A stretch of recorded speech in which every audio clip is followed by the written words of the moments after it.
passerbys.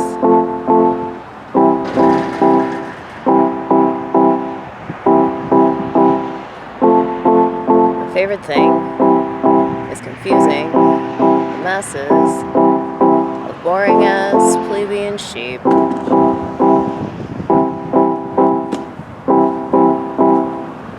My favorite thing is getting looks, a total bewilderment.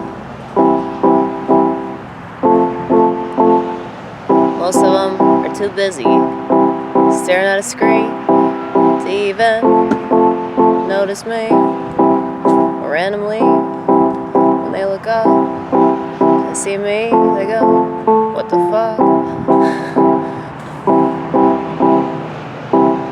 And she's wearing a hamburger costume.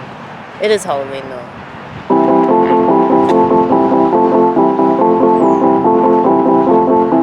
Not that I wouldn't wear this any other day. Huh? I work at 3. Yes, this is what we do before work. And after work. And sometimes during work. And then throughout my shift, I come up with random tunes that I typically forget. But if they're any good, I try to write them down if I can remember to write them down. Same with my jokes. Same with my profound thoughts that could change the world if anybody gave enough of a fuck to apply them to their life. But they probably don't. They probably sit back and go, "Well, that's real nice. That's real nice." But it's not as if I could ever do that. I'm not even gonna try. I would just rather get by. Well, I guess this is how I get by.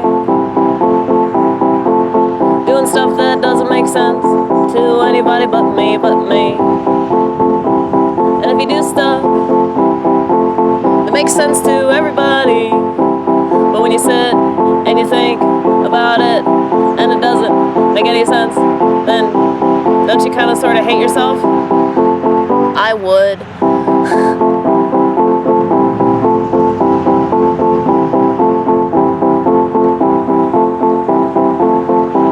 I get so annoyed by the state of being.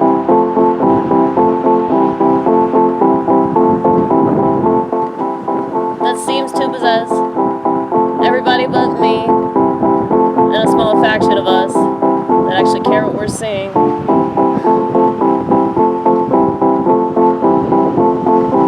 It's very bothersome. It's very bothersome. And I try not to be too troubled. I try not to be too befuddled. I try to live in God's world and only God's world, only God's world. Because that's what He wants. And that's preferable to me.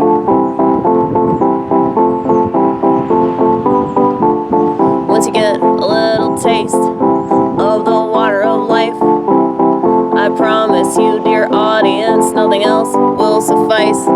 Once you get a little taste, just a little Sam's Club sampler, nothing else will suffice. And we're so lucky for that.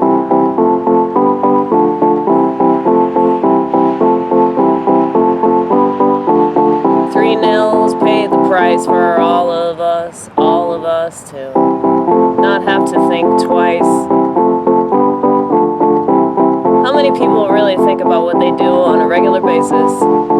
How many people really put much thought into how their actions impact the rest of us? How many people ask questions? How many people ask questions?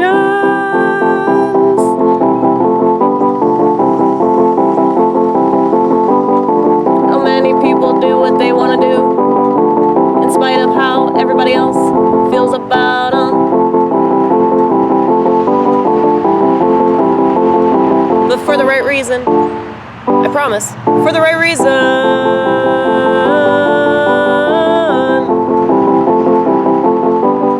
See, there's one thing to do whatever you want to do because fuck it, I do what I want and meh. If you're hurting other people, that's bad. But if you're not hurting anybody, then what's the big deal? You know? The problem is when they tell you, oh, well, you should do this because it'll help people, but it actually doesn't. It does the opposite, you know? There's that. And I see that a lot. Not just with this stuff, the stuff that they want everybody to take, but it's like they're constantly pushing stuff on everybody, man. They want you to buy stuff, they want you to take stuff, they want you to eat stuff, not eat stuff. You know, it's like, why can't they just leave us the fuck alone, man? Like, I guess there is a lot of truth to the mere fact that human beings don't care about other human beings. They're not thinking about how their actions impact other people. And I wish they would, you know? Sometimes I think that I'm another version of Karl Marx, only I'm not as crazy. And I don't play the victim. But in regards to capitalism, if capitalism is bad for any reason, it's because of the materialistic side of it. In regards to entrepreneurship, it's fantastic, but the materialistic mass consumer side, I think that we can do away with that. In fact, I'd really like to see that in the future, but I guess we'll see what happens.